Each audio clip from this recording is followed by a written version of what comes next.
Hello everyone, welcome to BSP pharmacy. BSP pharmacy में आपका स्वागत है।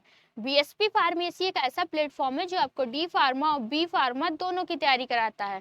तो फटाफट प्ले स्टोर पे जाइए और बीएसपी फार्मेसी ऐप को डाउनलोड कीजिए। तो आज का हम लोगों का टॉपिक रहने वाला है अस्थमा। वीडियो में कंप्लीट बात करेंगे कि अस्थमा क्या होता है, तो वीडियो को लास्ट तक जरूर देखना। वीडियो में कोई भी इम्प्रूवमेंट करने को होता है तब आप कमेंट सेक्शन में कमेंट करके बता सकते हैं। और ये जो आपकी अस्थमा की पीडीएफ है वो हम अपने टेलीग्राम चैनल पे अपलोड कर देंगे, वहां से जाके आप लोग डाउनलोड कर सकते हैं। टेलीग्राम चैनल की लिंक आपको डिस्क्रिप्शन बॉक्स में मिल जाएगी, तो जल्दी से जाइए और टेलीग्राम चैनल को भी ज्वाइन कीजिए। अस्थमा क्या होता है? तो अस्थमा आपकी एक लॉन्ग टर्म क्रोनिक डिजीज होती है जो कि आपके एयरवे को प्रभावित करती है। किसको प्रभावित करती है? एयरवे को प्रभावित करती है। इसका क्या है, जो आपकी सांस की नली होती है वो सूज जाती है, सिकुड़ जाती है और बहुत ज्यादा क्या होता है, बलगम बनता है, जिसकी वजह से हम लोगों को सांस लेने में दिक्कत होती है। इसी को ही अस्थमा कहते हैं। बहुत ही सिंपल अस्थमा है, पढ़ने में भी आपको मजा आएगा। तो चलिए स्टार्ट करते हैं। सबसे पहले डिफिनेशन पढ़ लेते हैं कि डिफिनेशन क्या है। Asthma is a chronic long term disease of the airway lungs which the air passes become inflamed, narrow and filled with mucus making it difficult to breathe.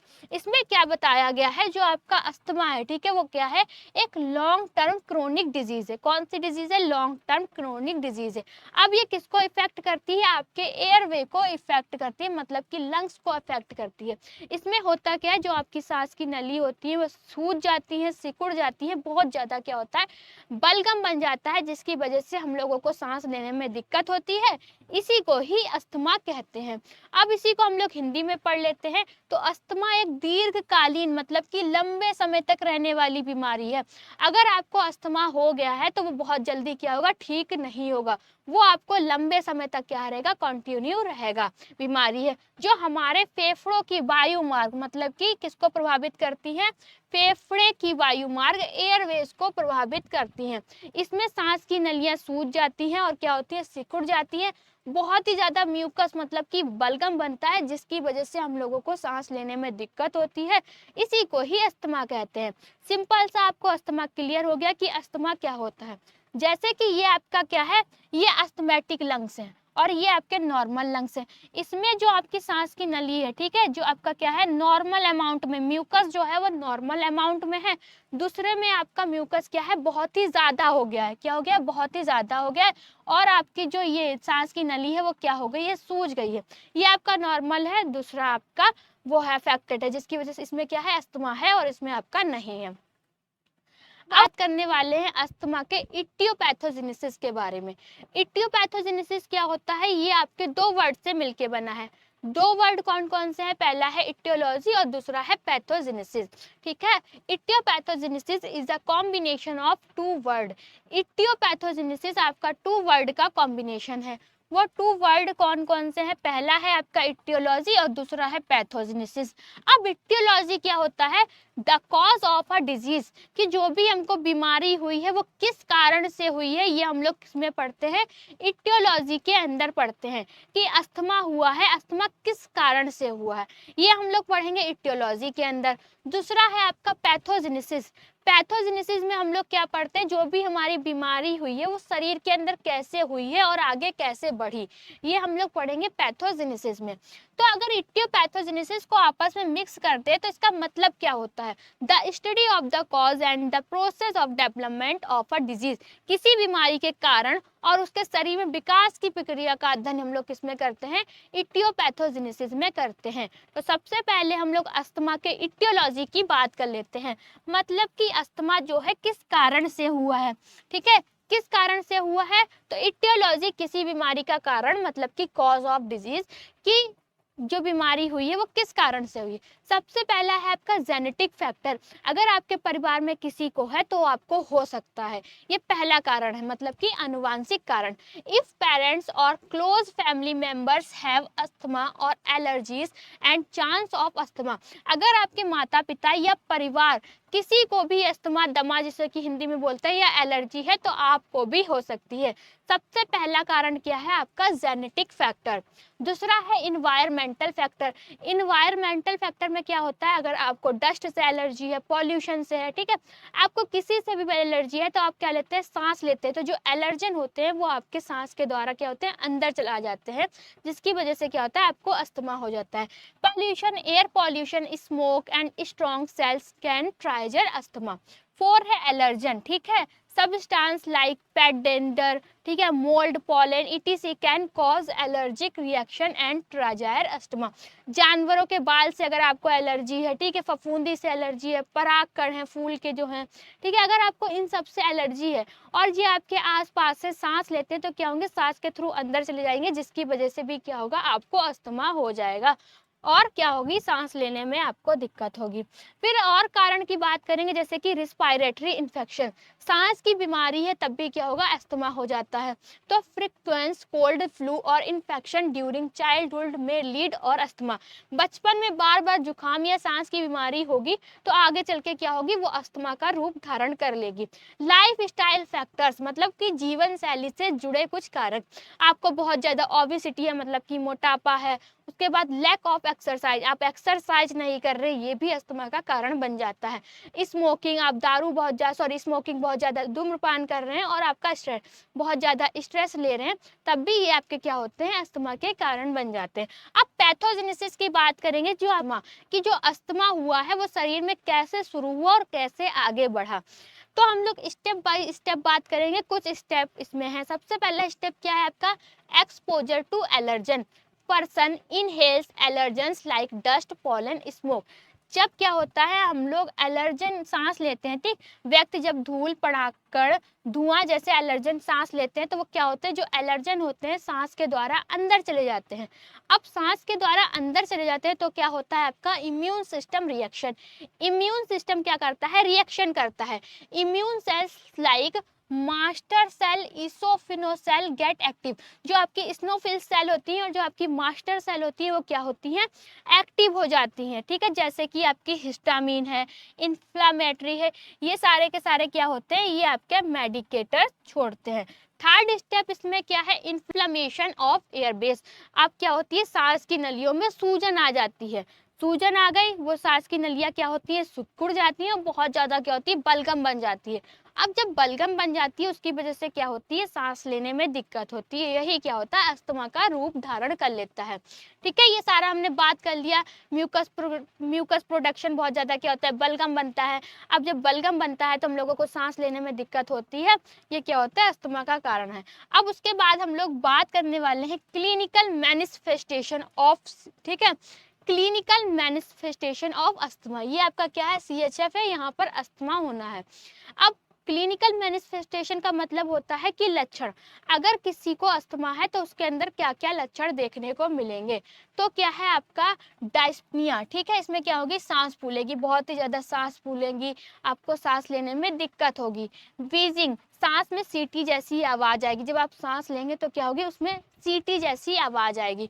कफ, बहुत ज्यादा आपको खांसी आएगी। चेस्ट में पेन होगा, सीने में जकड़न होगा, आपको बहुत थकान महसूस होगी, ठीक है। इंक्रीज रिस्पायरेटरी रेट, सांस लेने में आपकी गति क्या होगी, तेज हो जाएगी।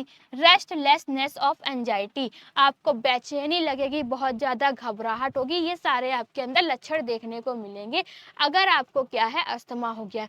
क्या क्या लक्षण आपको देखने को मिलेंगे, आपको सांस लेने में दिक्कत होगी, ठीक है, आपके सीने में जकड़न होगी, बहुत ज्यादा खांसी आएगी, बहुत थकान महसूस होगी, कमजोरी लगेगी, ठीक है। मैनिफेस्टेशन की बात कर ली। उसके बाद हम लोग बात करने वाले हैं उसके बाद हम लोग बात करेंगे फार्माकोलॉजिकल मैनेजमेंट की।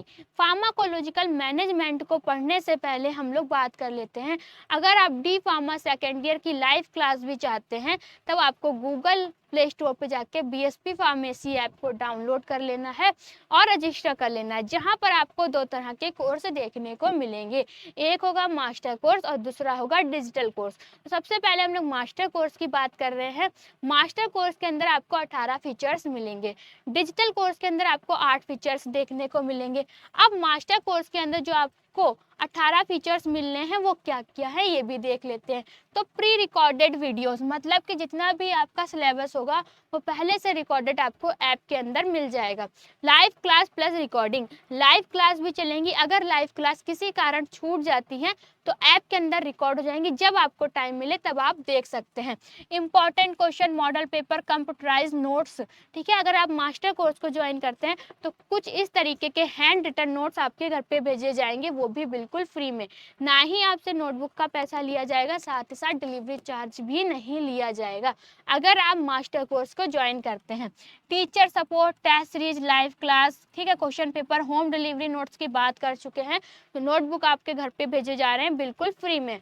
One shot video, home delivery notes, doubt session, अगर स्टूडेंट को कोई भी डाउट होता है तो टीचर स्टूडेंट के डाउट को क्लियर करेगा। Extra classes, teacher support plus gift, जब आपके घर पे होम डिलीवरी नोट्स जाएंगे उसके साथ एक गिफ्ट भी जाएगा। वो गिफ्ट क्या रहने वाला है आपके घर पे जाने के बाद पता चलेगा।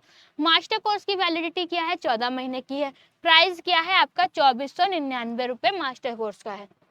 अब हम लोग बात करेंगे डिजिटल कोर्स की। डिजिटल कोर्स के अंदर आपको 8 फीचर्स मिलेंगे। प्राइस क्या है, 999 रुपये, वैलिडिटी है आपकी 12 महीने की। क्या क्या मिलेगा, pre recorded videos, live class plus recording, important question, model paper, computerize notes, PDF. जैसे कि मास्टर कोर्स के अंदर आपके घर पे एक नोटबुक भेजी जा रही है, ऐसी कोई नोटबुक डिजिटल कोर्स में आपके घर पे नहीं भेजी जाएगी, ठीक है। कंप्यूटराइज नोट्स की पीडीएफ रहेगी जो कि आपके ऐप के अंदर ही रहेगी। Test series, live class up to course, जैसे ही आप कोर्स को ज्वाइन करते हैं आपकी लाइव क्लास क्या होंगी, स्टार्ट हो जाएंगी। अब जिन बच्चों को अपने घर पे नोटबुक नहीं मंगाना है उनके लिए बेस्ट डिजिटल कोर्स है, और जिन बच्चों को अपने घर पे नोटबुक मंगाना है तो उनके लिए बेस्ट मास्टर कोर्स है। जल्दी से प्ले स्टोर पे जाइए, बीएसपी फार्मेसी ऐप को डाउनलोड कीजिए और मास्टर कोर्स को ज्वाइन कीजिए। तो अब हम लोग बात करने वाले हैं किसकी, फार्माकोलॉजिकल मैनेजमेंट की। जैसे कि कोई भी डिजीज हुई है तो हम उसको कैसे मैनेज करते हैं, तो उसको दो टाइप से मैनेज कर सकते हैं। एक है आपका फार्माकोलॉजिकल मैनेजमेंट, दूसरा है non pharmacological management. Pharmacological management में क्या होता है कि जो भी हमें बीमारी हुई है उसको हम लोग दवाइयों के माध्यम से सही करते हैं, मतलब कि दवा लेते हैं। और नॉन फार्माकोलॉजिकल मैनेजमेंट में क्या होता है, जो भी हमको डिजीज हुई है उसको हम लोग बिना दवाइयों से कंट्रोल करते हैं। तो सबसे पहले हम लोग फार्माकोलॉजिकल मैनेजमेंट की बात कर लेते हैं। फार्माकोलॉजिकल मैनेजमेंट का मतलब क्या होता है, it means treating asthma using medicines to reduce inflammation, open airway and prevent future attack। इसका मतलब होता है दवाओं से दवा को कंट्रोल करना, सूजन कम करना और भविष्य के अटैक को रोकना, ठीक है। इसमें फार्माकोलॉजिकल मैनेजमेंट में हम लोग क्या करते हैं, जो अस्थमा हुआ है उसको हम लोग दवाइयों के माध्यम से ठीक करेंगे।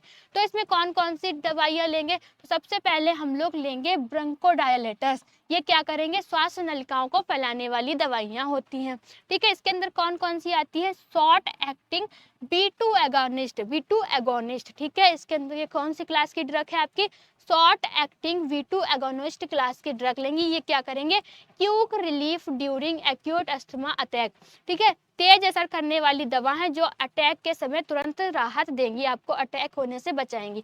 अब इसके अंदर कौन कौन सी दवा आती है आपकी, सल्ब्यूटामॉल है, ठीक है।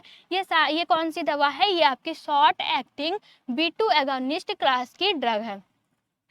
फिर कौन सी क्लास की ड्रग लेंगे, उसके बाद है लॉन्ग एक्टिंग B2 एगोनिस्ट लाबा जिसको बोलते हैं। Maintenance therapy, daily use with inhaled steroid. इसमें क्या करेंगे, लंबे समय तक असर करने वाली दवाएं हैं जो रोज ली जाती हैं। एग्जाम्पल में है आपका साल्मेट्रोलोल और फॉर्मोटोलॉल, ठीक है। सिस्टमेटिक कॉर्टिस। अब हम लोग बात करने वाले हैं नॉन फार्माकोलॉजिकल मैनेजमेंट की। नॉन फार्माकोलॉजिकल मैनेजमेंट में क्या करेंगे, जो भी अस्थमा हुआ है उसको बिना दवाइयों से क्या करेंगे, कंट्रोल करेंगे। पहला क्या करेंगे, एलर्जन एंड ट्रिगल ट्रीटमेंट, ठीक है। इसमें क्या करेंगे, जो भी आपके एलर्जन है और ट्रिगल है उनसे हम लोग बचाव करेंगे। दूसरा है ब्रीथिंग एक्सरसाइज, श्वास व्यायाम और प्राणायाम करेंगे। थर्ड में आता है अस्थमा एजुकेशन, अस्थमा से जुड़ी जानकारी लेंगे। फोर्थ है आपका रेगुलर मॉनिटरिंग, मतलब कि नियमित निगरानी करेंगे। फिफ्थ है आपका स्मोकिंग, धूम्रपान, जो भी अगर आप स्मोकिंग कर रहे हैं तो उसको छोड़ देंगे। हेल्थी लाइफस्टाइल, स्वास्थ्य जीवन शैली, स्ट्रेस मैनेजमेंट मतलब कि तनाव पर नियंत्रित करेंगे। ये सारे हम लोग क्या करेंगे, काम करने वाले हैं। अगर हम लोगों को अस्थमा है और हम लोग उसे नॉन फार्माकोलॉजिकल मैनेजमेंट के थ्रू मैनेज करना चाहते हैं, तब आपको स्मोकिंग छोड़ देना है, ज़्यादा स्ट्रेस नहीं लेना है, ठीक, एलर्जन से दूर रहना है, उनसे बचाव करना है। ये जो आपकी पीडीएफ है वो हम अपने टेलीग्राम चैनल पे अपलोड कर देंगे, वहाँ से जाके आप लोग डाउनलोड कर सकते हैं। टेलीग्राम चैनल की लिंक आपको डिस्क्रिप्शन बॉक्स में मिल जाएगी, तो जल्दी से जाइए और टेलीग्राम चैनल को भी ज्वाइन कीजिए। अगर आपको वीडियो अच्छी लगी हो तो लाइक करें, कमेंट करें और हमारे चैनल को सब्सक्राइब करें। वीडियो को लास्ट तक देखने के लिए थैंक यू सो मच।